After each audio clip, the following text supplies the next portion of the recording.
السلام عليكم ورحمة الله وبركاته. إن الحمد لله نحمده ونستعينه ونستغفره ونعوذ بالله من شرور أنفسنا ومن سيئات أعمالنا.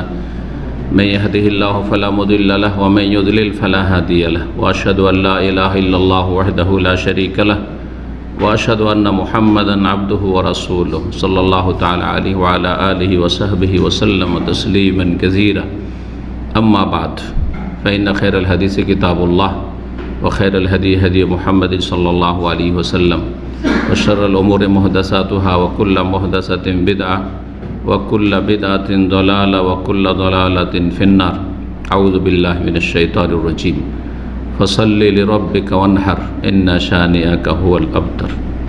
সম্মানিত দিনী ভাতৃমণ্ডলী, আল্লাহ রাব্বুল আলামিনের প্রশংসা এবং প্রিয় নবী সাল্লাল্লাহু আলাইহি সাল্লামের ওপর সালাত ও সালামের পর আজ পহিলা জিলহজ 1443 হিজরি মোতাবেক 30শে জুন 2022।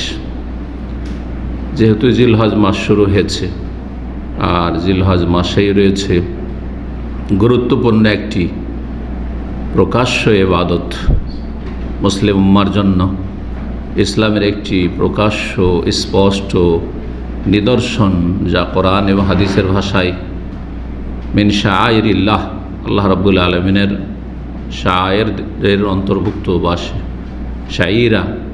শাইরা বলা হয় একটি সুস্পষ্ট প্রকাশ্য ইবাদত, যা করলে সুস্পষ্ট বোঝা যায়, সবাই জানে যে কোরবানি হচ্ছে, সবাই জানে যে ঈদ হচ্ছে, সবাই জানে যে 5 ওয়াক্ত সালাত জামাতে হচ্ছে, যদি মসজিদে জামাত হয়। কিন্তু ঘরে ঘরে যদি সবাই নিজের নিজের সালাত আদায় করে নিত, নামাজ পড়ে নিত, তাহলে সেটা প্রকাশ পেত না। তো এগুলি মিন শাআইরিল্লাহ। এই গুরুত্বপূর্ণ ইবাদত যেহেতু এই মাসেই সম্পাদন করে থাকে মুসলিমগণ, সেজন্য এই বিষয়ের ওপর আলোকপাত করা জরুরি।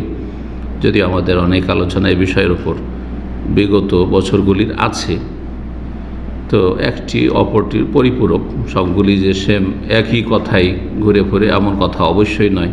বিশেষ করে আমার আলোচনাতে প্রতি বছরে যদি একটাই বিষয়ে আলোচনা করি, তারপরও বেশ কিছু পার্থক্য থাকে, বেশ কিছু বিভিন্ন বিষয় থাকে, কারণ অল্প সময়ের মধ্যে সবগুলি বিষয়ে আলোচনা করা সম্ভব হয় না। যার ফলে এটা ভাববেন না যে আমি একটা বিষয়ের উপরে একটা শুনে নিয়েছি যথেষ্ট, কারণ অনেকে এটা মনে করেন। হজে যাচ্ছে, হজের উপর অনেক আলোচনা আছে, যারা আলোচনা শুনেন, অনেক বই আছে, কিন্তু আপনি একাধিক বই যখন পড়বেন অথবা একাধিক আলোচনা শুনবেন, তখন হজের বিভিন্ন দিকগুলি ফুটে উঠবে, হজের রুকন আছে, ফরজ আছে, হজের ওয়াজিবাত আছে, হজের সুন্নাত আছে, হজের বিধিবিধান আছে, হজের দিনগুলি প্রতি দিনের বিশেষ বিশেষ কাজ ভাগ করে, তো বিভিন্নভাবে আলোচনাগুলি হজের রয়েছে। এইভাবেই কোরবানি। সুতরাং আজকের বিষয়বস্তু হচ্ছে কোরবানির বিধিবিধান, উযহিয়া বা কোরবানির বিধিবিধান। কোরবানি যেটা আমরা বলি সেটা দুই ভাগে বিভক্ত। এক হচ্ছে হাদির কোরবানি, যা হাজি সাহেবদের কোরবানি। হজ বা ওমরাকারীর কোরবানিকে হাদি বলা হয়, যা কাবার উদ্দেশ্যে নিয়ে আসা হয়, আল্লাহর ঘরের হারামের উদ্দেশ্যে নিয়ে আসা হয়, হয় নিজে সাথে করে নিয়ে আসছে, কেনে, অথবা নিজের বাড়ির পোষা, যেটা প্রাচীন যুগে করতো। এখনও যাদের গৃহপালিত পশু আছে আর আরব দেশে বসবাস করে, অনেকে নিয়ে যায়, নিজেরটা জবাই করব। যেমন আমরা নিজের কোরবানি, পোষা কোরবানি গ্রামাঞ্চলে জবাই করে থাকি অধিকাংশ মানুষ। আর একটা হচ্ছে যে সেখানে কিনে জবাই করা, কিন্তু যেই কোরবানির সম্পর্ক হচ্ছে হজের সাথে অথবা ওমরার সাথে, এটাকে হাদি বলা হয়, এটাকে উযহিয়া বলা হয় না। কিন্তু আমাদের ভাষায় সেটাও কোরবানি, হাজি সাহেবের কোরবানি, তাই না? কোরবানি করলাম। কোরবানি কেন এর নাম? কোরবান মানে কাছাকাছি হওয়া, কারিব থেকে। আল্লাহ রাব্বুল আলামিনের কাছাকাছি হয় মানুষ এই নেক আমলের মাধ্যমে। খুব সহজ ভাষায় বোঝাচ্ছি।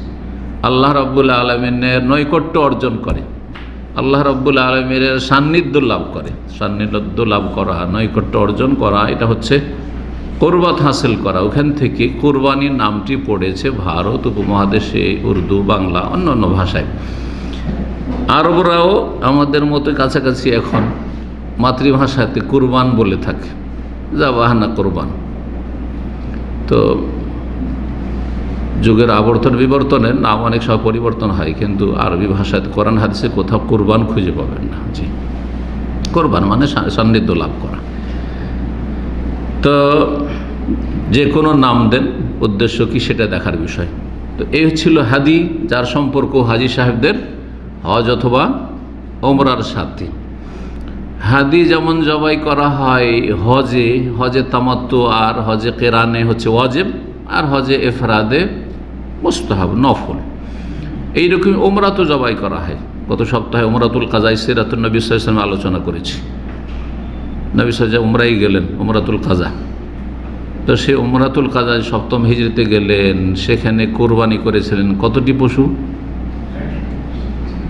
না, ওমরাতুল কাজায় বলে গেছেন, হ্যাঁ 60টি, মাশাআল্লাহ 60টি।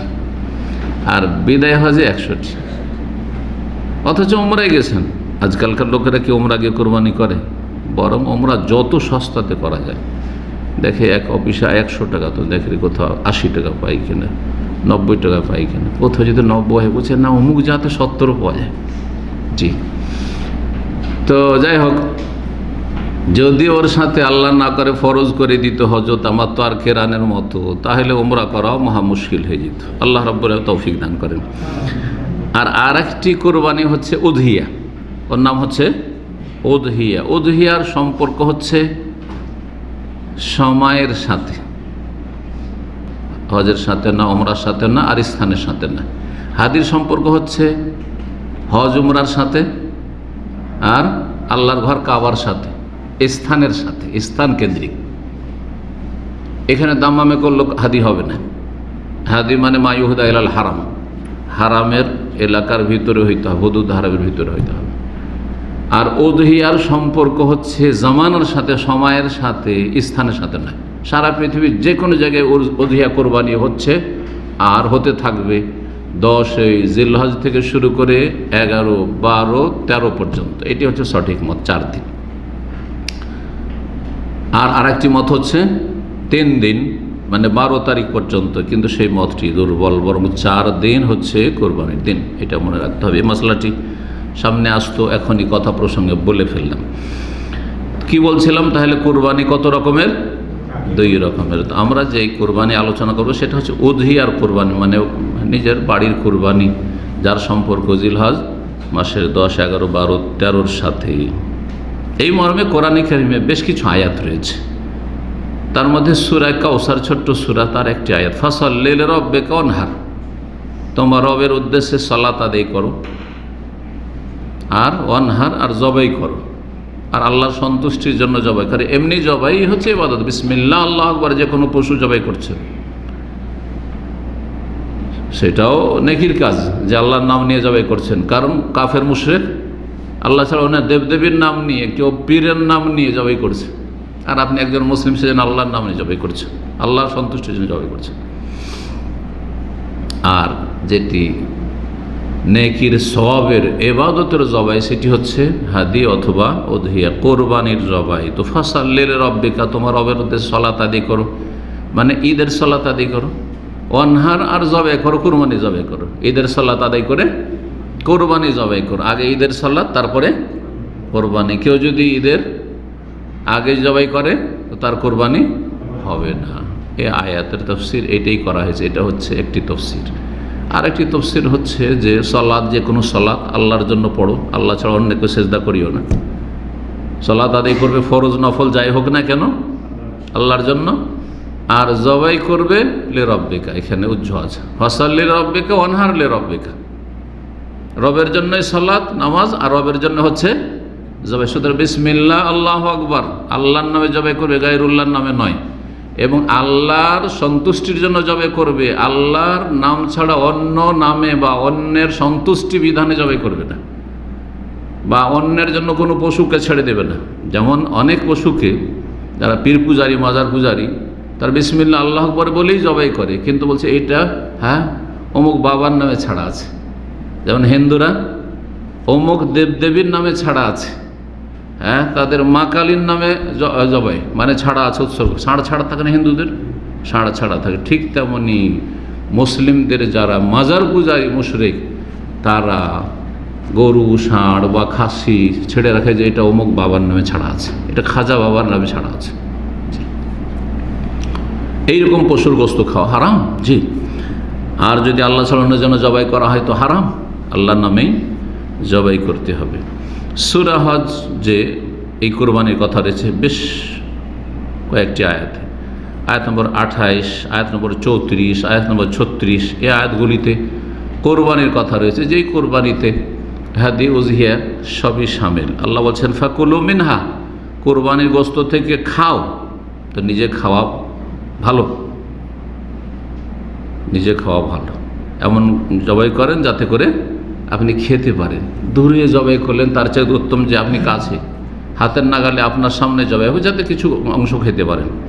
ও আতেমুল বায়েস আল ফকির, আর যারা অসহায় দরিদ্র তাদেরকেও খাওয়া, আর যারা অসহায় দরিদ্র তাদেরও খাওয়া, আর নিজেও খাও। সবই নিজে খেয়ে নিও না, আর সবই দান করিও না, যদিও জায়েজ। কেউ যদি মনে করে সবই দান করে দেবো, দূরে 5000 কিলোমিটার দূরে দেশে কোরবানি করে জায়েজ, কিন্তু উত্তম হচ্ছে আপনি যেখানে আছেন সেখানে কোরবানি জবাই করবেন, সেখান থেকে কিছু অংশ খাবেন।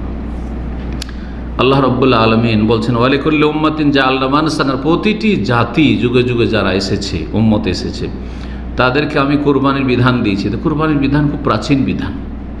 প্রথম কোরবানি কে করেছিল? হ্যাঁ, ইব্রাহিম আলাইহিস সালাম। তার আগেও কোরবানি হয়েছে, হাবিল কাবিলের কোরবানি। ইয কাররাবা কোরবানান, ওখানে কাররাবা কোরবানান মানে কোরবানি করেছিল না, এটা হচ্ছে আমাদের দেশীয় অনুবাদ। এটা হচ্ছে যখন তারা উভয়ে আল্লাহর নৈকট্য অর্জন করেছিল, তার মধ্যে একজন নৈকট্য অর্জন করলো, হাবিল একটা দুম্বা জবাই করে, আর কাবিল কিছুটা গম, যেমন তফসিরের কিতাবাদিতে এসেছে। তো প্রথম প্রাচীন কোরবানি হচ্ছে আদম আলাইহিস সালামের 2 ছেলের কোরবানি, একজনের কবুল হয়েছে, আরেকজন কবুল হয়নি। তাহলে বোঝা যাচ্ছে মুসলিম উম্মার যারা কোরবানি করবে বা করে থাকে তাদের সবার কোরবানি কবুল হয় না, কারো কবুল হয়, কারো কবুল হয় না। মাপকাঠি কি? জি, ওই আয়াতের শেষে আল্লাহ বলছে, কার ভাষায়? ওই হাবিলের ভাষা। ইয কাররাবা কোরবানান ফাতুকুব্বিলা মিন আহাদিহিমা ওয়া লাম ইউতাকাব্বাল মিনাল আখার, একজনের কোরবানি কবুল হলো, আরেকজনের কোরবানি কবুল হলো না, রিজেক্ট। যখন কোরবানি কবুল হলো না আর তার স্বার্থ হাসিল হলো না, যেই স্বার্থে কোরবানি করেছিল, বিবাহ শাদীর বিষয় ছিল, তখন তার মধ্যে একটা হিংসা চলে আসলো, শত্রুতা, এমন বিদ্বেষ তৈরি হয়ে গেল। কালা লাকতুলান্নাক, বড় ভাই কাবিল বলছে যে তোকে খুন করব, তোকে মারব। তখন হাবিল কি বলেছিল? তারপরের আয়াতে আছে যে তুমি মারতে পারো, আমি মারবো না, তুমি তো মারো তবু আমি মারবো না। আর এখানে রয়েছে তোমার কবুল হয়নি, এটা আমার দোষ না তোমার দোষ আছে? তাহলে দোষ তোমার আছে, আমার দোষে তোমার কবুল হয়নি, এটা তো নয়। কালা ইন্নামা ইয়াতাকাব্বালুল্লাহু মিনাল মুত্তাকিন, নিঃসন্দেহে আল্লাহ কবুল করেন যারা মুত্তাকি, আল্লাহর ভয়ে যারা নেক আমল করে তাদের পক্ষ থেকে আল্লাহ কবুল করে। তা আল্লাহর ভয়ে যদি কোরবানি করো তো তোমার কবুল হবে। তুমি আল্লাহর ভয়ে কোরবানি করনি, হ্যাঁ, দুনিয়ার স্বার্থে কোরবানি করেছো, এবং তুমি সেই কোরবানিতে তোমার নিষ্ঠা, ইখলাস ছিল না, আন্তরিকতা ছিল না, তুমি সামান্য কিছু পেশ করেছো। আমি ইখলাসের সাথে যথাসাধ্য যতটা পারি সুন্দরভাবে করার চেষ্টা করেছি, সব দিক মিলিয়ে আল্লাহ আমারটা কবুল করেছে, তোমারটা কবুল করেননি, এটা আমার দোষ নয়। ইন্নামা ইয়াতাকাব্বালুল্লাহু মিনাল মুত্তাকিন। এখান থেকে আমাদের শিক্ষার বিষয় যে আমাদের কোরবানিতে যদি তাকওয়া, আল্লাহ ভীরুতা থাকে। তাকওয়া মানে কি? সহজ ভাষায় আল্লাহর ভয়ে ভালো কাজ করা আর ভালো কথা বলা, আর আল্লাহর ভয়ে খারাপ কথা কাজ থেকে বেঁচে থাকা। তো কোরবানি একটি ভালো আমল করছেন যদি আল্লাহর ভয়ের ভিত্তিতে, তাকওয়ার ভিত্তিতে করে, তাহলে কবুল হবে। আরও যদি বলেন যে সবার কোরবানি হচ্ছে, আমি যদি না করি তো লোকে কি বলবে, মানুষ কি বলবে, হ্যাঁ, অথবা কোরবানি করব তো যেন আমার সোশ্যাল মিডিয়াতে চলে আসে যে আমি এত লক্ষ টাকার গরু কিনেছি, একটা গরু এমন কিনবো যে গোটা বাংলাদেশে যেন আমার নাম হয় যে অমুক এত দামি কোরবানি করেছে, ইত্যাদি ইত্যাদি। তাহলে তোমার তাকওয়ার ভিত্তিতে সে কোরবানি হয়নি, দুনিয়ার স্বার্থে হয়েছে, যে কোনো স্বার্থে হোক, সেটা বদনাম থেকে বাঁচা হোক অথবা সুনাম হাসিল করা হোক, দুটি হচ্ছে দুনিয়ার স্বার্থ। কিন্তু আল্লাহ সন্তুষ্ট হচ্ছে যে আল্লাহর কাছে কিছু পাবো, এই আশায় কোরবানি করা। সুতরাং আল্লাহ যেন আমাদেরকে তাকওয়া অর্জনে তৌফিক দান করেন, আর সমস্ত আমল কথাই যেন আল্লাহ তাকওয়া দান করেন, তাকওয়া ভিত্তিক যেন আল্লাহ রাব্বুল আমাদেরকে আমল করার তৌফিক দান করেন। সেই কোরবানিগুলি হবে বাহিমাতুল আনাম, গৃহপালিত পশু থেকে। এই জন্য আল্লাহ বলছে লিয়াযকুরুসমাল্লাহি আলা মা রাযাকাহুম বাহিমাতুল আনাম, যাতে করে তার আল্লাহর নাম উচ্চারণ করে, বিসমিল্লাহ আল্লাহু আকবার বলে জবাই করে। কিসের ওপর? আলা মা রাযাকাহুম, তাদেরকে যে আমি দিয়েছি, মিন বাহিমাতুল আনাম, গৃহপালিত পশু। গৃহপালিত পশু যেগুলো ঘরে পোষা হয়, জি হ্যাঁ, আর ঘরে পোষা হয় মানে সেগুলির ধরন রয়েছে, ইনশাআল্লাহ তাআলা সেগুলি সামনে আলোচনায় আসছে। আল্লাহ রাব্বুল আলামিন সূরা হজের আয়াত নম্বর 36, এটি ছিল সূরা হজের আয়াত নম্বর 34, আর তার প্রথম আয়াতটি ছিল সূরা হজের আয়াত নম্বর 28। আর এই আয়াত যেখানে আল্লাহ বলছেন বিশেষ করে সবচেয়ে উত্তম কোরবানি সম্পর্কে, সেটা হচ্ছে উট। ওয়াল বুদনা যা আল্লাহ লাকুম মিন শাআইরিল্লাহ, এই উট তোমাদের জন্য আল্লাহ নিদর্শন করেছি। আল্লাহ নিদর্শন, বিভিন্ন দিক থেকে নিদর্শন। একটা যে কোরবানির মধ্যে সবচেয়ে শ্রেষ্ঠ কোরবানি, এদিক থেকে আল্লাহর নিদর্শন যে সেটা কোরবানি করা হয় এবং উত্তম কোরবানি। আর একটি হচ্ছে যে সৃষ্টিগতভাবে উটকে এমন করে আল্লাহ সৃষ্টি করেছেন যে মানুষ এত শক্তিশালী পশু থেকে উপকৃত হচ্ছে। মরুভূমিতে হাজার হাজার মাইল সে উটের পিঠে চলছে, মানুষ যদি চলতো তো মরে সাফ হয়ে যেত, শেষ হয়ে যেত। কিন্তু সুবহানাল্লাহ, কীভাবে এই মরুভূমিতে একবার যদি পানি পান করে সপ্তাহ সপ্তাহ চলছে। সম্ভব অন্য কোনো পশু পক্ষে যে সপ্তাহ সপ্তাহ যদি পানি না খাই থাকতে চলতে পারবে? পারবে না, মরে যাবে। তো বিভিন্ন দিকগুলি রয়েছে। যাই হোক, তারপরে আল্লাহ বলেছেন ফাইজা ওয়াজাবাত জুনুবুহা, যখন সেটা জবাই করার পরে পড়ে যাবে তখন সেটাকে প্রস্তুত করে ফাকুলু, মানে নিজেও খাও, ওয়াতেমুল কানে ওয়াল মুতার, আর যে চক্ষু লজ্জায় চাইতে আসে না কিন্তু অভাবী তাকেও খাও। কানে যা আছে অতি সন্তুষ্ট, কারো কাছে চাইতে যাব না, কাউকে বলতে যাব না যে আমাদের কোরবানি হয়নি, জানতেই দেবো না। চক্ষু লজ্জা, মান সম্মান চিন্তা করে অনেকে আছে, এদেরকে বেশি দিতে হবে।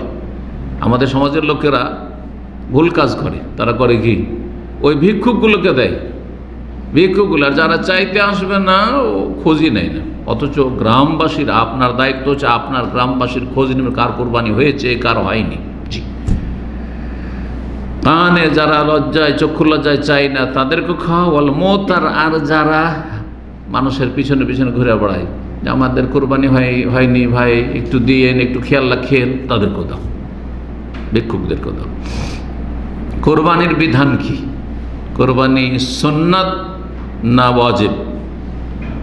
কোরবানি অধিকাংশ আইম্মায়ে কেরামদের নিকটে হচ্ছে সুন্নাতে মুআক্কাদা। সুন্নাতে মুআক্কাদা, ফরজ ওয়াজিব নয়, ফরজ ওয়াজিব নয়, বরং সুন্নাতে মুআক্কাদা। শক্তিমান ব্যক্তি সুন্নাতে মুআক্কাদা, এই গুরুত্বপূর্ণ ইবাদত যদি ছেড়ে দেয় তো গুনাহগার অবশ্য হবে, কিন্তু তার সুন্নাতে মুআক্কাদা ছুটলো, তার ফরজ ছুটে যায়। পক্ষান্তরে হানাফি মযহাব এবং সালাফি ওলামাদের মধ্যে সৌদি আরবের বড় একজন আলেম শেখ মোহাম্মদ বিন সালেহ উসাইমিন রাহিমাহুল্লাহ তাআলা, তিনি বলছেন না, কোরবানি করা উচিত, কোরবানি করা উচিত। সুন্নাতে মুআক্কাদা হইল, সুন্নাতে মুআক্কাদা আর হানাফি মযহাবের ওয়াজিব কাছাকাছি, কিন্তু মানে হানাফি মযহাবের ফরজ আর ওয়াজিব পার্থক্য আছে। যেমন ওরা বলছে যে নামাজ ফরজ, 5 ওয়াক্ত নামাজ ফরজ, হ্যাঁ, যাকাত ফরজ, ওয়াজিব বলবে না, রোজা সিয়াম ফরজ, হজ ফরজ, কিন্তু কোরবানি ওয়াজিব। জি, কথা বোঝা গেছে না? জি, তাদের কাছে তাহলে সিজদা ফরজ, হ্যাঁ, কিন্তু সূরা ফাতিহা পাঠ করা ওয়াজিব। বলছে কোরআনের যে কোনো আয়াত, বড় আয়াত হলে 1টি আর ছোট আয়াত হলে 3টি পড়া হচ্ছে ফরজ, আর সূরা ফাতিহা পড়া ইমামের জন্য হচ্ছে ওয়াজিব, আর মুক্তাদির জন্য নাজায়েজ। এগুলো হচ্ছে হানাফি মযহাব বলছে। তো তাদের হানাফি মযহাবের ওয়াজিব, এটি তাদের মযহাবের পরিভাষা, এটা কোরআনে বা হাদিসে ফরজ আর ওয়াজিবের কোনো পার্থক্য নেই, আর আরবি ভাষাতে কোনো পার্থক্য নেই। আরবি ভাষা যেটা ওয়াজিব মানে আবশ্যক করণীয়, সেটি হচ্ছে ফরজ আবশ্যক করণীয়। জি, সেজন্য অধিকাংশ আইমা কেরাম, শাফি, মালিকি, হাম্বলি, এই মজহাবে সমস্ত আলেমা কেরাম, সালাফি, মুহাদ্দিসিন সবাই বলছেন ফরজ ওয়াজিব একই জিনিস। সুতরাং ওয়াজিব বলা মানে ফরজ করে দেওয়া, কোরবানি ফরজ নয়, বরং কোরবানি হচ্ছে সুন্নাতে মুআক্কাদা। নবী করিম সাল্লাল্লাহু আলাইহি সাল্লাম এই সুন্নাতে মুআক্কাদা কিন্তু ছাড়েননি। সুন্নাত বলে 10 বছর মদিনায় থেকেছেন, হিজরত করার পরে কোরবানির বিধান আসার পরে প্রতি বছর কোরবানি করেছেন, বাড়ির উজহিয়া কোরবানি করেছেন। উদাহি আকামা রাসূলুল্লাহ বিল মাদিনাতে 10 সিনিন, রাসূলুল্লাহ মদিনায় 10 বছর অবস্থান করে হিজরত করে ইউদাহি প্রতি বছর কোরবানি করেছেন। সুতরাং সামর্থ্যবান লোকেরা অবশ্যই কোরবানি করবেন। নবী সাল্লাল্লাহু আলাইহি ওয়াসাল্লাম কোরবানি, সহিহ বুখারী মুসলিম হাদিস রয়েছে, দাহান নবী সাল্লাল্লাহু আলাইহি ওয়াসাল্লাম, নবী সাল্লাল্লাহু কোরবানি করেছেন বেকাবশাইনে, দুটো দুম্বা। জি, সে আপনার 2 রকম রং, যেটাকে বলা হয় আমলাহাইনে, একই রঙের নয়, দুটো রং, ধরেন কালো সাদা আছে এই ধরনের। আকরানাইনে শিংওয়ালা, সুতরাং শিংওয়ালা পশু যদি হয়তো বেশি ভালো। জি হ্যাঁ, জবাহ বিয়াদি, নিজের হাতে জবাই করেছেন, নিজের হাতে জবাই করেছেন। বোঝা হল নিজের হাতে জবাই করা হচ্ছে উত্তম। রাসূলুল্লাহ নিজে জবাই করেছেন, অথচ সাহাবায়ে কেরামকে বললে জবাই করে দেন, তাই না? কিন্তু নিজে জবাই করেছে।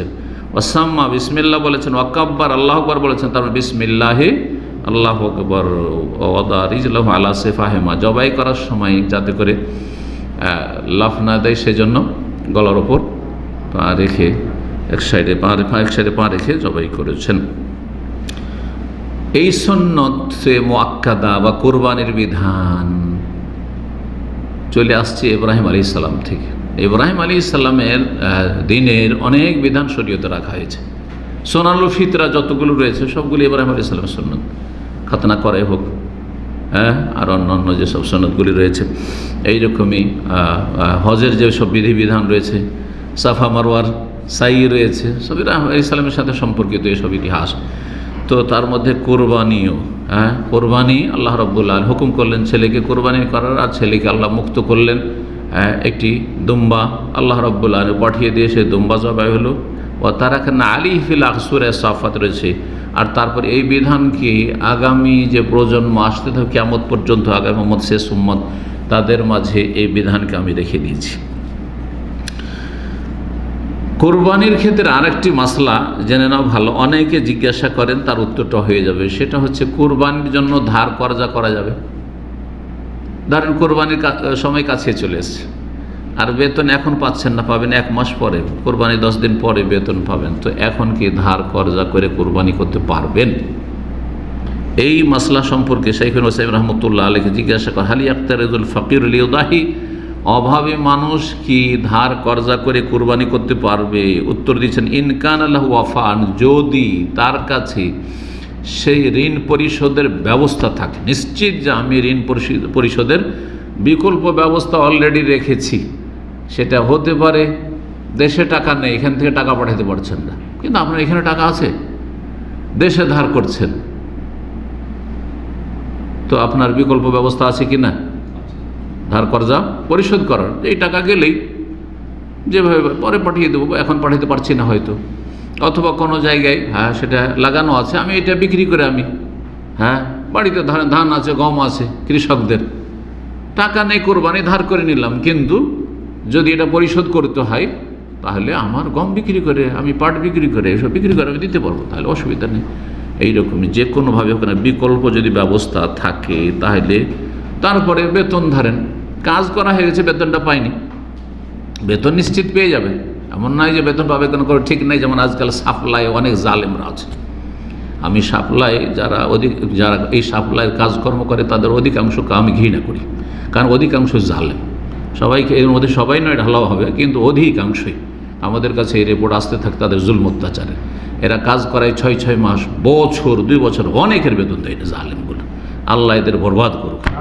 যারা মানুষের টাকা পয়সা হককে বরবাদ করবে, আল্লাহ তাদেরকে বরবাদ করবে। আমি বদদোয়া না দিই আর না দিই, সহিহ বুখারী হাদিস রয়েছে, মান আখাযা আমওয়ালান নাস ইউরিদু আদাহ, কেউ যদি মানুষের টাকা পয়সা নেয়, টাকা পয়সা নেও, তার কাছে পরিশ্রম নিয়েছে, মেহনত নিয়েছে, কাজ নিয়েছে, আর যদি সৎ উদ্দেশ্য থাকে যে আদায় করে দেব, দিয়ে দেব মানুষকে, তাহলে আদাল্লাহু আনহু, আল্লাহ তার পক্ষ থেকে আদায় করে দেবেন, মানে আদায়ের ব্যবস্থা করে দেবেন। চেষ্টা করলে ব্যবস্থা অবশ্যই হবে, এটা হচ্ছে এই হাদিসের উদ্দেশ্য। ওমান আখাযা আমওয়ালান নাস ইউরিদু ইতলাফা, আর কেউ যদি মানুষের টাকা পয়সা ধার কর্জা নেয় অথবা কাজ করিয়ে নেয়, সাপ্লাই করিয়ে নেয়, ইউরিদু ইতলাফ, উদ্দেশ্য হচ্ছে তুষুরপাত করা, নষ্ট, হক নষ্ট করা, দেব না আসলে, বদ খাসলত তাদের, হ্যাঁ, হাত ভারী ইত্যাদি, নিজের কাজ ঠিক চলছে, নিজের সংসার চলছে, নিজের বিল্ডিং বাড়ি সব চলছে, তাহলে আতলাফাহুল্লাহ, আল্লাহ তাকে নষ্ট করবে, তাকে বরবাদ করবে। এত সহজ কথা নয়, একটি হাদিস যথেষ্ট মানুষকে সংশোধন করার জন্য, সোজা করে দেওয়ার জন্য বাঁকাদেরকে, যদি আল্লাহর ভয় থাকে, আল্লাহর আযাবের ভয় থাকে। আর এটা আখিরাতের শাস্তি না দুনিয়ার শাস্তি। যে টাকা পয়সা মেরে খাবে, অনেক এখান থেকে টাকা পয়সা মেরে ইউরোপ চলে গেছে, সব এইসব খবর আমাদের কাছে আসছে। এইখানে এক ভাইয়ের কাছে ধার নিয়েছে 10,000 রিয়াল, আর তারপরে পাড়ি দিয়ে ইটালি চলে গেছে, মনে করছে জান্নাতে পৌঁছে গেছি, স্বর্গে, হ্যাঁ স্বর্গে পৌঁছে গেছি, কারণ ইউরোপিয়ান পাসপোর্ট হয়ে যাবে। আতলাফাহুল্লাহ, আল্লাহ তাকে বরবাদ করবেন, তার পরিবারকে বরবাদ করবেন, তার আগামী প্রজন্মকে ধ্বংস করে দেবেন আল্লাহ রাব্বুল আলামিন। এটি হচ্ছে ইসলাম, এটি হচ্ছে রাসূলুল্লাহ সাল্লাল্লাহু আলাইহি ওয়াসাল্লামের কথা। এত সহজ নয় যে মানুষের টাকা পয়সা খেয়ে দিয়ে চলে যাবেন, পারলে দিলাম, না হলে না দিলাম, জি, এত সহজ বিষয় নয়।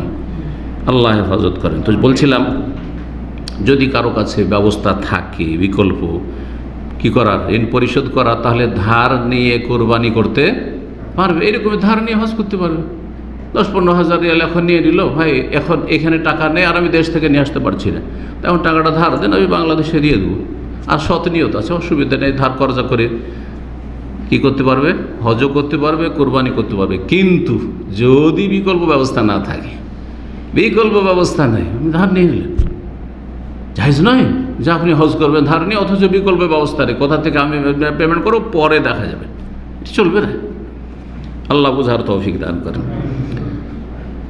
কোরবানির পশু সম্পর্কে বলছিলাম, কোরআন ভাষায় কি বলা হয়েছে, বাহিমাতুল আনাম, গৃহপালিত পশু। সেগুলি হচ্ছে কি, আল এবেল, উট, 1, 2 হচ্ছে অল বাকার, গরু, বিভিন্ন শ্রেণীর হইতে পারে, হ্যাঁ, উট মানে একই রকমের উট আছে, বিভিন্ন রকম হইতে পারে, সেই রকমই গরু বিভিন্ন রকম আছে, আছে না নেই, উঁচা উঁচা গরু আছে। আমাদের উত্তরপ্রদেশ থেকে বা পাঞ্জাব থেকে যে আমাদের এলাকায় গরুগুলো যায়, সেগুলো কে আমরা ওই পশ্চিমা গরু বলি আমাদের অঞ্চলে, কিন্তু আপনারা কি বলে, ওগুলোকে ইন্ডিয়ান গরু মনে হয় বলেন, তাই না?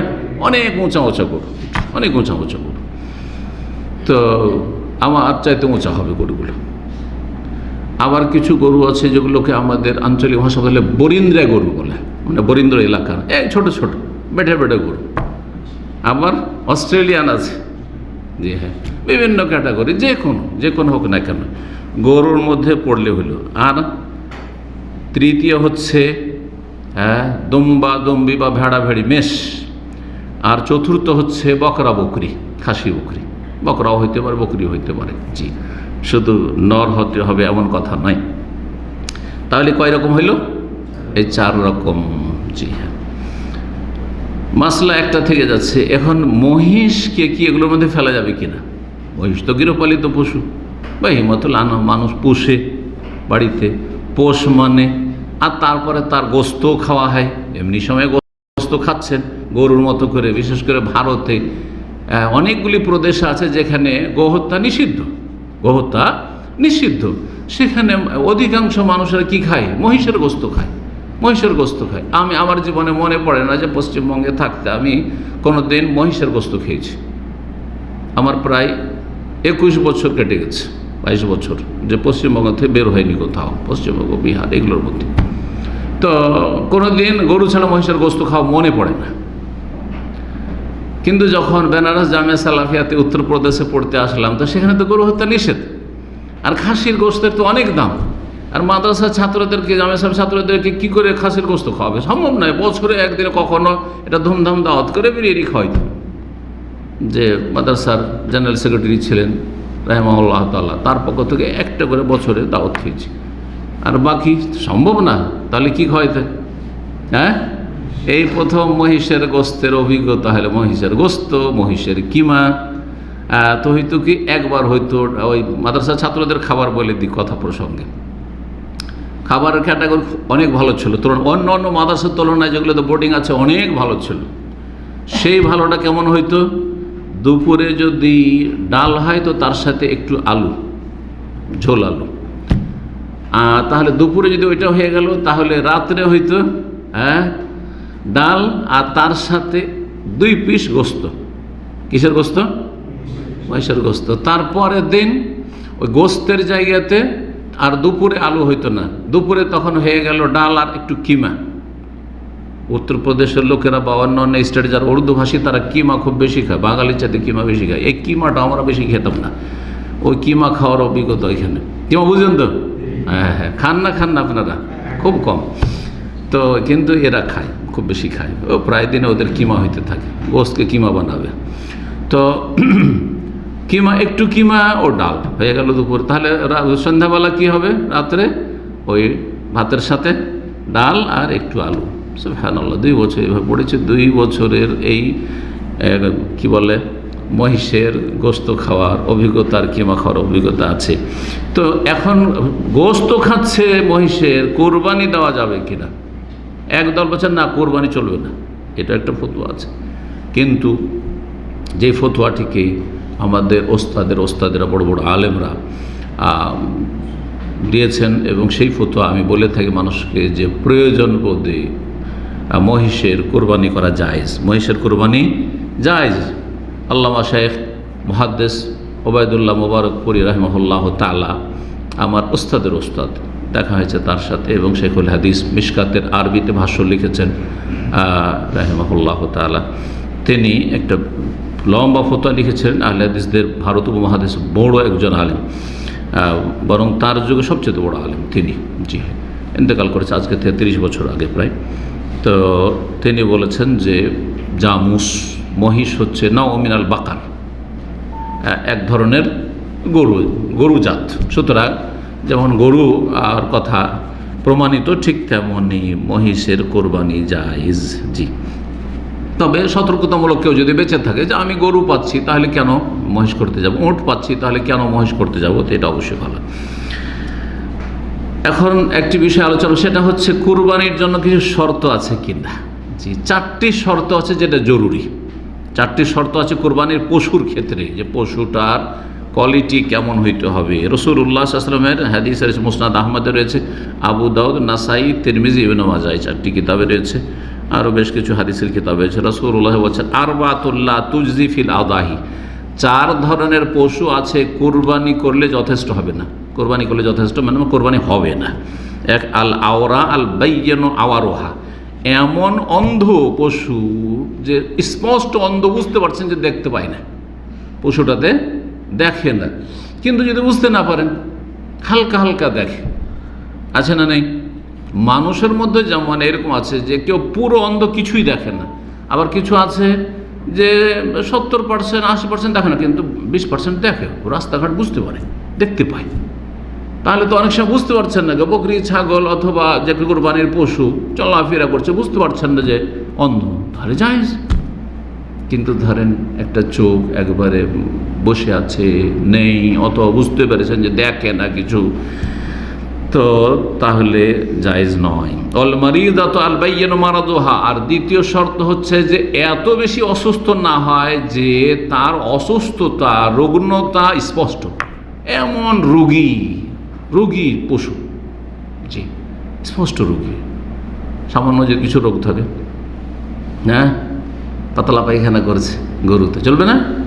হ্যাঁ, জি হ্যাঁ, বা ইত্যাদি কিছু অসুখ আছে, দুর্বলতা আছে, চলবে।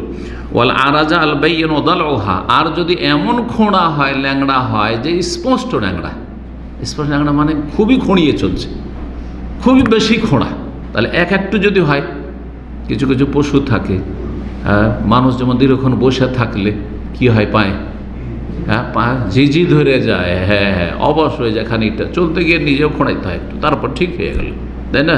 তো ওই রকম কিছু পশু থাকে, তো জায়েজ। কিন্তু খুব বেশি যদি খোঁড়া হয় তাহলে চলবে না, এক পা একেবারে খোঁড়া অচল, হ্যাঁ, স্পষ্ট খোঁড়া যদি হয় চলবে না। 4 নম্বর শর্ত হচ্ছে যে ওয়াল আজফা আল্লাতি লা তুনকি, এমন ক্ষীণ দুর্বল যে তাতে গোস্ত নেই, হাড্ডিতে চামড়া লেগে আছে, মনে হচ্ছে কঙ্কালের মতো হাড্ডিতে চামড়া লেগে আছে, তাহলে চলবে না, জায়েজ না। কিন্তু যদি দুর্বল হয়ে আছে, কিন্তু একেবারে দুর্বল নয়, গোস্ত আছে, আর দুর্বল হয়ে আছে, তো জায়েজ। আর এছাড়া যে দোষগুলি রয়েছে, যেমন আমাদের সমাজে এই বিষয়ে খুব বাড়াবাড়ি করে। একটু যদি কান কাটা থাকে, এই কান কাটা আছে কোরবানি অচল অচল অচল, না জায়েজ, কিন্তু উত্তম হচ্ছে যে যেন না থাকে, কিন্তু জায়েজ, অসুবিধা নেই। এই ধরনের বেশ কিছু যেসব দোষগুলি আছে, সিং একটু যদি ভাঙা থাকে, একটু ভাঙা করবে না, করবে নিবেই না কোরবানিতে কেউ, জায়েজ, কোনো অসুবিধা নেই। হ্যাঁ, কিন্তু একেবারে পুরো শিং ভাঙা, পুরোটা শিং একবারে জড় থেকে ভাঙা আছে, তাহলে বড় ধরনের আইব। কিন্তু শিং যদি না থাকে অথবা শিং একটু ভাঙা থাকে, কোনো দোষ নাই, এগুলো কথা। জি, কোরবানির পশুর বয়স কত হইতে হবে? বয়সের সম্পর্ক না দাঁতের সম্পর্ক? প্রথম কথা, একদল এই ক্ষেত্রে শক্ত ফতোয়া দিয়ে থাকেন, সেটা হচ্ছে দাঁতের সম্পর্ক। দাঁত না হলে বয়স টয়স দেখে লাভ নেই, দাঁত হইতে হবে, দাঁতা হইতে হবে। আহলে হাদিস অনেক ওলামারা এই ফতোয়া দিয়ে থাকেন ভারত বাংলাদেশে। আর অধিকাংশ আইম্মায়ে কেরামগণ বলছেন না, বয়সের সাথে সম্পর্ক, বয়সের সাথে সম্পর্ক। আর বয়স, এই বয়সে পৌঁছলে সাধারণত দাঁত হয়ে যায়, দাঁত হয়ে যায়। দুধার যে দাঁত রয়েছে, যেটা আমাদেরও কিন্তু দাঁত ছোটোকালে আলাদা দাঁত ছিল না, কি বলেন আপনার ওই দাঁতকে? দুই দাঁত, মাশাআল্লাহ। তো দুই দাঁত ভেঙে তারপরে এই দাঁত হয়েছে, যে খাওয়ার স্বাভাবিক দাঁত হয়েছে। তো এটা ওই বয়সগুলোতে সাধারণত হয়ে যায়, সেজন্য বয়সের কথাই বলেছেন উলামায়ে কেরামগণ বেশি। তো এই ক্ষেত্রে শোনেন, যদি ভেড়া ভেড়ি হয়, ভেড়া ভেড়ি বুঝেন? মেষ, মেষ এটা আরও বুঝেন না মনে হচ্ছে, জি একই, ভেড়া ভেড়ি কি মেষ বলা হয়। তো মেষ যদি হয় তাহলে 6 মাস পার হইলেই চলবে। সবচেয়ে কম বয়সে যেই পশুর কোরবানি যায় সেটা হচ্ছে ভেড়া, না হয় ভেড়ি। কারণ ভেড়া ভেড়ি তাড়াতাড়ি বড় হয়ে যায়, বকরি ছাগল এত তাড়াতাড়ি বড় হয় না। এই জন্য ভেড়া ভেড়ির ক্ষেত্রে, ভেড়া ভেড়ি কে পুষেছেন আপনাদের মধ্যে? এই যে একটু ঝুঁকেছেন, আপনি বুঝেছেন? তাহলে তো অভিজ্ঞতা আছে। 6 মাসে কিন্তু একটা বকরি 1 বছরে যতটা গোস্ত দেবে, যত বড় হবে, তার চাইতে 6 মাসে ও বেশি গোস্ত দেবে ভেড়া ভেড়ি। জি, আমি না পুষলাম, এগুলো এলমি অভিজ্ঞতা বলছি, পড়াশোনা অভিজ্ঞতা বলছি, কথা বলছেন। যদিও ছোটোকালে মাদ্রাসা থেকে এসেছি, বাড়িতে কিছু অল্প স্বল্প বকরি টুকরি থাকতো, কিন্তু ও ভেড়া ভেড়ি, আমার আব্বার কথা শুনেছি, আমার দাদার ও ভেড়া ভেড়ির পাল থাকতো, ভেড়া ভেড়ির পাল থাকতো।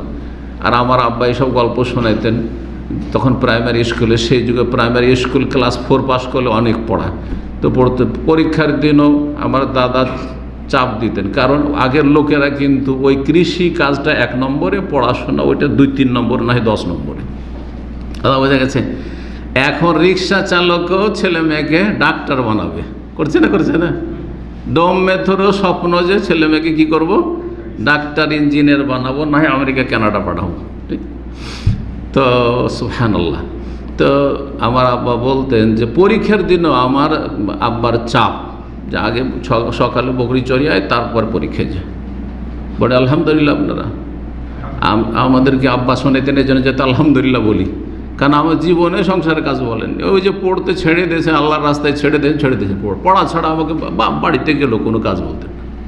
জি, বাড়িতে গেলে মেহমানের মতো 2-4 দিন 10 দিন করে থেকেছি, বাস চলে এসেছি। জি, কোন কাজের করে চাপ ছিল না সংসারে, আলহামদুলিল্লাহ, আল্লাহ শুকরিয়া। কিন্তু পরীক্ষার দিনে, আমরা পরীক্ষার দিনে 1-1 মিনিটের হিসাব করি, বাচ্চারা যেন পড়াশোনা করে ভালো করে যায় আর ভালো করে রেজাল্ট করে আসে। আর আগে যা বকরি ছাগল পাল আছে চড়িয়ায়, তারপরে তার পরীক্ষা দেয়। আল্লাহ আল্লাহ রহম করেন, আল্লাহ গুনাহ খাতা মাফ করেন। তো কি বলছিলাম, 6 মাসের ভেড়া ভেড়ি যথেষ্ট। আর বকরির ক্ষেত্রে 1 বছর হইতো, কারণ 1 বছর না হইলে বকরির দাঁত হয় না, বকরি কোরবানির মতো হয় না। সাধারণত 1 বছর পার হইলেই কি হয়, দাঁত হয়।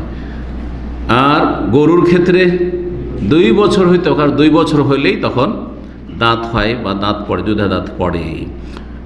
আর উটের ক্ষেত্রে 5 বছর হইতে হবে, তাহলে 1, 2 বছর, 3 বছর, 4 বছরের উট, যেগুলোকে এখানে হাসি বলছে।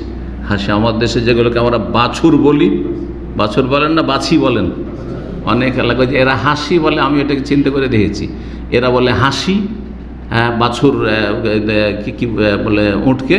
আর আমাদের দেশে অনেক এলাকায় আঞ্চলিক ভাষা বলে বাছি, ওই যে বাছুর থেকে, হাসি আর বাসি। তো 5 বছরের উঠ হইতে হবে। জাবের রাদিয়াল্লাহু তাআলা বর্ণিত রাসূলুল্লাহ সাল্লাল্লাহু আলাইহি ওয়াসাল্লাম বলেছেন, লা তাযবাহু ইল্লা মুসিন্না, মুসিন্না ছাড়া অন্য পশু কোরবানিতে জবাই করবে না তোমরা। আর মুসিন্নাস মানে কি? দাঁতা। সিন্নুন থেকে আসলে, সিন্নুন মানে দাঁত, আসনান বহু বচন হচ্ছে আসনান, তো দাঁতা ছাড়া করবে না। এবং দাঁতা ছাড়া করবে না, এই জন্য আহলে হাদিস ওলামারা বলছেন না, দাঁতাই হইতে হবে। 1 বছরও যদি পুরা হয়ে যায় খাসি বকরি আর দাঁত না হয় তাহলে চলবে না। 2 বছর পুরা হয়েছে গরু কিন্তু দাঁতে নেই, তাহলে মানে দাঁতে মানে কমপক্ষে দাঁত পড়তে হবে। দাঁত পড়া মানে দাঁত হয়ে গেছে শিকড়ে, দাঁত যদি ভেঙে যায় সামনে দুটো তাহলে তার মানে দাঁত হয়ে গেছে। কিন্তু কখনো কখনো হয় না 1 বছরে। নিজের বাড়ির পোষা তার নিশ্চিত, কেনার উপরে বিশ্বাস করা যাবে না, কারণ কোরবানির হাটে কোরবানির মৌসুমে দাম বেশি পাবে, সেই জন্য বেছে নেওয়ালা এসে কোনো রকম বিক্রি করে দিতে পারি না। ভাই আমার বাড়ির পোষা 1 বছর হয়ে গেছে, মৃত্যু, অনেক ধোঁকাবাজ আছে। সুতরাং কেনা পশু, দাতা যাদের শর্ত আছে তাদের কাছে কেনা পশু 1 বছর বললে চলবে না, যতক্ষণ তো দাঁত না দেখে নেবেন। কিন্তু বাড়ির পোষা যদি হয়, বাড়ির পোষা 1 বছর গত কোরবানির আগে এটা আমার বাড়িতে জন্মেছে আর ভালো করে জানি, আর তারপরে এটা কোরবানি দিছি 1 বছর হয়ে গেছে, তাহলে জায়েজ। গরুর ক্ষেত্রে 2 বছর হয়ে গেছে, জায়েজ। জি, আল্লাহু তাআলা আলাম। কোরবানির সময় শুরু হয় কখন এ বিষয়ে কথা প্রসঙ্গে আগে বলে ফেলেছি। হাদিসটি সহিহ মুসলিমেরই ছিল। হ্যাঁ, হাদিসটি শেষ করা হয়নি। দাঁতা ছাড়া তোমরা জবাই করবে না।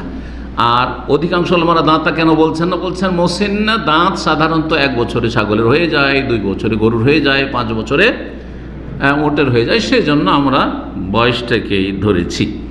জি হ্যাঁ, ইল্লা ইয়াসুর আলাইকুম, কিন্তু তোমাদের জন্য কঠিন হয়ে যায়, কোরবানি পাচ্ছে না, এরকম দাঁতা কোরবানি পাচ্ছে না, বা 1 বছর কোরবানি পাচ্ছে না, 2 বছর গরু পাচ্ছে না, কিন্তু একটা কি পেয়ে গেছে, মেষ বা ভেড়া ভেড়ি 6 মাসের পেয়ে গেছে, 6 মাসের পেয়ে গেছে, যেটাকে জাজা বলা হয়। ফাতাযবাহু জাযআতাম মিনাদ দান, যদি ভেড়া ভেড়ির জাজা হয় মানে 6 মাসের হয়ে যায় তাহলে জবাই করতে পারবে। সহিহ মুসলিমের হাদিস। ঈদের সালাতের পরে এখন যে আলোচনা করছিলাম সেটা বা করতে চেয়েছিলাম সেটা হচ্ছে জবাইয়ের সময় কখন শুরু হয়। ফজর পরে জবাই চলবে না, গ্রামে হোক আর শহরে হোক, গ্রামে হোক আর শহরে। হানাফি মজহাবি গ্রাম অঞ্চলে যেহেতু ঈদ নেই সেই জন্য ফজর পরে জবাই করলেই চলবে। বরং এই ক্ষেত্রে একটা হিল্লা আছে, শুধু বিয়ে শাদির হিল্লা নাই, ওদের মজহাবে আবার কোরবানিরও হিল্লা আছে। ঢাকা শহরের লোক গ্রাম অঞ্চলে পল্লী গ্রামে পশু পাঠিয়ে দিয়ে ওখান থেকে ফজর পরে জবাই করে নিয়ে এসে সকালে সকালে যদি গোস্ত খেয়ে নেয় জায়েজ। এসব হিল্লা, ইসলামে হিল্লার কোনো অবকাশ নেই। যে হিল্লা হচ্ছে শয়তানি কথা। তো ঈদের পর জবাই করতে হবে।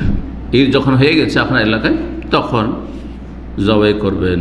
আনাস বিন মালিক বর্ণনা করেছেন রাদিয়াল্লাহু তাআলা, রাসূলুল্লাহ বলেছেন, মান যাবাহ ক্বাবলা সালাতি, কেউ যদি ঈদের সালাতের আগে জবাই করে ফেলে, ফাইন্না বা যাবাহ লিনাফসিহি, তাহলে সে নিজের জন্য জবাই করেছে, গোশত খাওয়ার জন্য। ওমান যাবাহ বাদা সালাত, কেউ যদি ঈদের পরে জবাই করে, ফাকাত তাম্মা নুসুকু, তার কুরবানি সম্পূর্ণ হয়েছে। ও আসাবা সুন্নাতুল মুসলিমিন, মুসলিমদের আদর্শ সে পেয়েছে। সহিহ বুখারী 5120 নম্বর হাদিস। কোরবানি জবাইয়ের ক্ষেত্রে আরেকটি মাসলা বলেছেন যে কোরবানি নিজের হাতে জবাই করা উত্তম, যদি কোরবানি জবাই করতে সক্ষম হয়। কোরবানি জবাই করতে কিন্তু যদি ভয় পায়, এমনও লোক আছে কোরবানি জবাই করা তোর ক্ষমতা নেই, কোরবানি জবাই করা দেখে যদি রক্ত দেখে ওখানে ফিট লেগে পড়ে যাবে, বেহুশ হয়ে পড়ে যাবে। আছে এরকম লোক না? নেই, দাম্মামও আছে, বলবো না কি আছে, চিনে নেবেন না হলে আপনারা। রক্ত দেখে যেতে বেহুশ ওখানে পড়ে গেছে। দাদা ভাই, ও কয়েক ভাই ওই রকম, তো এক ভাই পড়েছে, দেখা দেখে ও পড়ে গেছে। কথা বুঝতে পেরেছেন? আল্লাহ হেফাজত করে। তো যারা কোরবানির গোশত বা কোরবানির রক্ত দেখতে পারে না, সে জিহাদ ফি সাবিলিল্লাহর কি স্বপ্ন দেখবে? ও তো স্বপ্নও দেখবে না ওইটা, মানে আল্লাহ না করে এরকম স্বপ্ন দেখি না, স্বপ্নে বেহুশ থেকেই যাবো, আর ঘুম ভাঙবে না, ঠিক না? জি হ্যাঁ। তো নিজের হাতে কোরবানি জবাই করা এরও একটা ফায়দা আছে, হিম্মত বাড়বে, সাহস বাড়বে। কেউ গরু জবাই করেছেন? মাশাআল্লাহ, অনেক মুজাহিদ আছে। গরুটা করেছেন, উট করেছেন? না, উট করেন, ঠিক। তো কোরবানি নিজের হাতে জবাই করা উত্তম, যদি জবাই ভালো করতে পারে। যদি না জবাই করতে পারে তাহলে কমপক্ষে সামনে দাঁড়িয়ে থেকে দেখবে। আরেকটি মশলা দেখা এখানে বলি, মহিলার নামে কোরবানি হচ্ছে, মহিলার নামে, এটা আবার অনেকে ভুল ধরে যে আল্লাহর নামে কোরবানি, মহিলার নামে, মহিলার পক্ষ থেকে। তাহলে সূক্ষ্ম ভাষা হচ্ছে, কিন্তু ইন্নামাল আমালু বিন্নিয়াত, ওর নাম মানে এই যেন নেকিটা পায়, এই উদ্দেশ্যে। তাহলে এই নয় যে মহিলার নামে বললে শিরক হয়ে গেল, অমুকের নামে কোরবানি শিরক হয়ে গেল। এই ফতোয়া কিন্তু সোশ্যাল মিডিয়া খুব পাবেন। এই যে শুরু হবে এই সময়, এই এত শিরকি কথা, জাহেল বুঝেই না যে শিরক আর তাওহীদ এগুলো এবাদত না হয়, এবাদত নয়। সবার সম্পর্ক কিসের সাথে? নিয়তের সাথে, নিয়তের সাথে। জি, ইন্নামাল আমালু বিন্নিয়াত। জি। তো কথা হচ্ছে যে কোরবানি যদি মহিলার পক্ষ থেকে হয়, আর মহিলাই হচ্ছে আসল অভিভাবক বা মালিক কোরবানি, এটা কোরবানি আমার পক্ষ থেকে হচ্ছে। আর যদি বলে যেন আমি জবাই করব, তো দিবেন না জবাই করতে? হ্যাঁ, হানাফি মাযহাবে মহিলাদের জবাই করা হচ্ছে মাকরুহ, শুনে রাখেন, মাকরুহ। কিন্তু শরীয়তে জায়েজ, এমন কোনো দলিল নেই যে মহিলাকে বারণ করবেন এই তুই জবাই করতে পারবি না, যদি সাহস থাকে, হিম্মত থাকে। জি, জবাই না করতে পারে, পর্দার আড়াল থেকে না হয় বোরকা পরে সে দেখবে যে আমার কোরবানি জবাই হচ্ছে, এটাও সুন্নাত, এটাও সুন্নাত। তো এই মর্মে হাদিসে রয়েছে, নবী করিম সাল্লাল্লাহু আলাইহি সাল্লাম বিসমিল্লাহ আল্লাহু আকবার বলে জবাই করেছেন, আর বলেছেন যে তারপরে যার পক্ষ থেকে হবে তার কথা বলবে, আল্লাহুম্মা হাজা আন ফুলানি, এটার পক্ষ থেকে, আমার পক্ষ থেকে, অথবা অমুকের পক্ষ থেকে। এটা হচ্ছে রাসূলুল্লাহ জবাই করে কি বলছে, বিসমিল্লাহ আল্লাহু আকবার হাজা আন্নি, এটি আমার পক্ষ থেকে। ও আম্মাল্লাম ইউদাহি মিন উম্মতি, আর আমার উম্মতের যারা কোরবানি করতে পারলো না তাদের পক্ষ থেকে, সারা দুনিয়ার, বুঝলেন? জি হ্যাঁ। তো কোরবানির শরীকের বিষয়টি সামনে আসছে, তখন বলবে বিষয়টি ভেঙে। এখানে এতটুকু জেনে রাখে যে নবী সাল্লাল্লাহু আলাইহি ওয়াসাল্লাম যে কোরবানি করলেন, কত লোকের পক্ষ থেকে করলেন? 2-4-10 জন? অসংখ্য লোক হইতে পারে। আমার উম্মতের যারা অভাবের কারণে কোরবানি করতে পারলো না, সবার পক্ষ থেকে আমার এই কোরবানি। হাজার হাজার লক্ষ লক্ষ লোকও সামিল হইতে পারে তাতে, ঠিক কিনা? এতটা মশলা কমপক্ষে জেনে রাখেন যে একটা কোরবানিতে লক্ষ লক্ষ লোককে সওয়াবে শরীক করতে পারি, সওয়াবে শরীক করতে পারি, জীবিত মৃত, এটাই হচ্ছে উত্তম। কিন্তু আমাদের সমাজে, বিশেষ করে হানাফি সমাজে, শুধু মরার নামে কোরবানি। এই কোরবানি আমার বাপের নামে, এই কোরবানি আমার মায়ের নামে, সব মারা গেছে, এটা আমার দাদার নামে, দাদির নামে, এই বছর বাপের নামে দিলাম, আগামী বছর মায়ের নামে, তো এই নামে। এগুলো সুন্নাতের খেলাফ কাজ। কোরবানি হচ্ছে জীবিত মৃত সবাইকে সামিল করবেন, আর নিজে, এটি আমার পক্ষ থেকে, আমার বাপ মা আত্মীয় স্বজন, হ্যাঁ যারা জীবিত আছে আর মারা গেছে, সবার পক্ষ থেকে একটা কোরবানি একজন এবং তার পরিবারের পক্ষ থেকে হবে। আর তারপরে তার মৃত আত্মীয় স্বজন সবাইকে সে নিয়ত করতে পারে যে আমি নেকিতে শরীক করলাম। কিসে শরীক করলাম? নেকিতে শরীক করলাম, ভাগে শরীক করলাম নাই, ভাগে শরীক করলাম, এটা নেকিতে শরীক করলাম।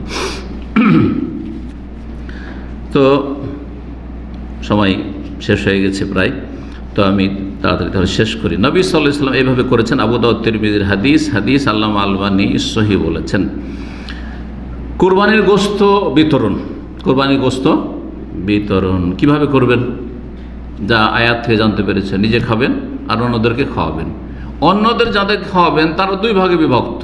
এক হচ্ছে সচ্ছল লোকেরা, যাদেরকে হাদিয়া তোহফা গিফট দিয়ে খাওয়ানো, আত্মীয় স্বজন অথবা অনাত্মীয় যে বন্ধু বান্ধব। আরেকটা হচ্ছে অসচ্ছল অভাবী। তাহলে তিন রকম হয়ে গেল। তো এইখান থেকে কিছু ওলামারা নিয়েছেন, সালাফদের এটা কারো আমল রয়েছে, সাহাবায়ে কেরাম বা তাবেইন এই জামানায় কিছু আমল রয়েছে যে 3 ভাগ করা, কিন্তু 3 ভাগ করা রাসূলুল্লাহ সাল্লাল্লাহু আলাইহি ওয়াসাল্লাম সুন্নত নয়। কেউ যদি বলে 3 ভাগ সমান সমান করতে হবে, এটি সুন্নত নয়, নবী সাল্লাল্লাহু আলাইহি ওয়াসাল্লামের সুন্নত নয় এটি। তবে কেউ যদি করে যে আমি 1 ভাগ খাবো, 1 ভাগ আত্মীয় স্বজনকে খাওয়াবো, আর পাড়া প্রতিবেশী যারা সচ্ছল তাদেরকে খাওয়াবো, আর আরেক ভাগ গরিব মিসকিনকে খাওয়াবো, তবে এতে কম বেশি যে কোনো রকমটা জায়েজ। কম বেশি যে কোনো রকম জায়েজ। যে কোনো রকম জায়েজ মানে কি? বেশিটাই নিজে খেলো কারণ প্রয়োজন আছে, হ্যাঁ, অথবা বেশিটাই গরিবদেরকে খাইয়ে দিল, অসব বেশিটাই সচ্ছল আত্মীয় স্বজন, বিশাল বংশ, বিশাল আত্মীয় স্বজন, ফ্রেন্ড সার্কেল, তাদের খাইয়ে দিল। গরিব কম আছে একেবারে, তবে গরিব যদি বেশি থাকে আগে ওদের খোঁজ নিতে হবে, এটা সবসময় যেন মনে রাখতে আমাদের মনে থাকে। আল্লাহ যেন তৌফিক দান করেন। জি,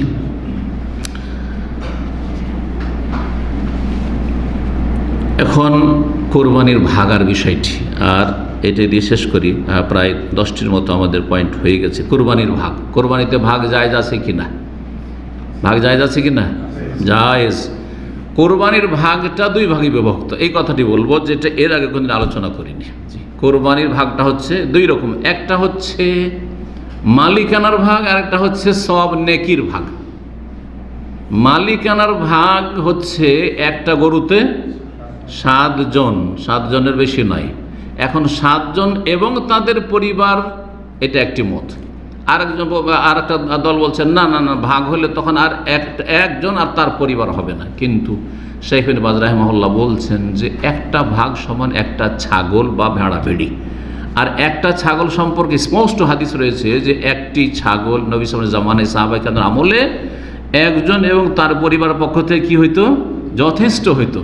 তাহলে তারই যখন বিকল্প, সুতরাং শাইখ ইবনে বাজ রাহিমাহুল্লাহর ফতোয়াকে আমি প্রাধান্য দিই এবং সেই ফতোয়া দিই যে একটা ভাগ উটের হোক অথবা গরুর হোক, একজন এবং তার পরিবারের পক্ষ থেকে যথেষ্ট। মালিকানার ক্ষেত্রে ভাগ হবে 7 ভাগ। 7 ভাগ কিসে? গরুতে অথবা উটে 7 ভাগ হবে মালিকানার ক্ষেত্রে। কিন্তু সওয়াবের ক্ষেত্রে হাজার হাজার লক্ষ লক্ষকে ভাগ দেওয়া যেতে পারে।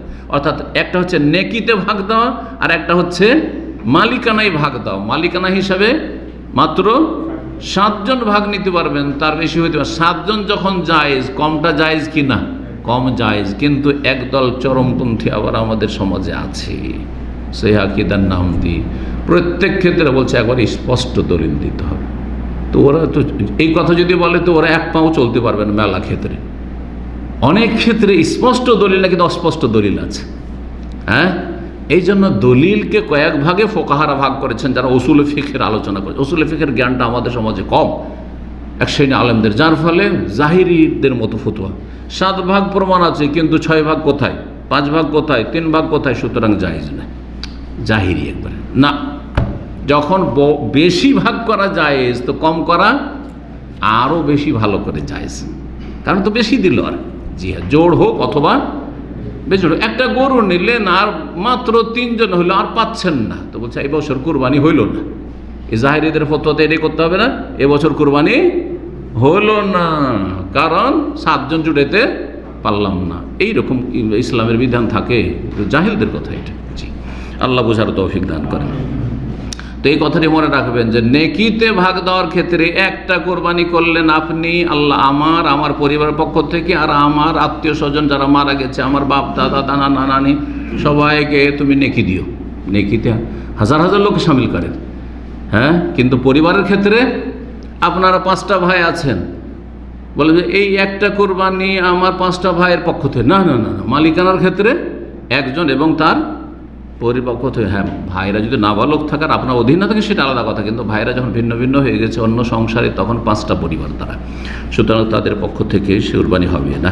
কোরবানি যারা করবেন শেষ মাসলা, তারা কোরবানি কি করবেন? এই 10টা দিন চাঁদ ওঠার পর থেকে শুরু করে চুল, নখ, হ্যাঁ, মোচ যেগুলো কাটার সেগুলি কাটবেন না কোরবানি করা পর্যন্ত। কোরবানি করার পরে কাটবেন। এই মর্মে সহিহ মুসলিমের হাদিস রয়েছে, ইজা দাখালাল আশরু, যখন এই জিলহজ মাসের 10 দিন শুরু হবে, ওয়ারাদ আহাদুম ইউদাহি, কেউ যদি কোরবানি করতে চায়, ফালিয়ুমসিকান শারি ওয়াজফারি, তাহলে চুল, নখ এগুলি যেন না কাটে। দাড়ি কাটবে না? কাটবে না? হ্যাঁ, দাড়ি, হ্যাঁ দাড়ি সারা বছরে অন্য সময়, মানে ঈদের দিন চলবে আবার, কারণ সওয়াবের দিনটা নাকি। আল্লাহ হেফাজত করুক, আল্লাহ বুঝার তৌফিক দান করুক। যারা দাঁড়িয়ে রাখতে পারেন আল্লাহ তাদেরকে হেদায়েত দান করে এবং তৌফিক দান করুক। ঈমান মজবুত করে দিখান, মানুষকে ভয় করিয়েন, আল্লাহকে ভয় করেন, ইনশাআল্লাহ আল্লাহ রাব্বুল আলামিন হেফাজত করবেন। ওয়া সাল্লাল্লাহু ওয়া সাল্লাম আলা নবিয়িনা মুহাম্মদ ওয়া আলা আলিহি ওয়া সাহবিহি আজমাইন।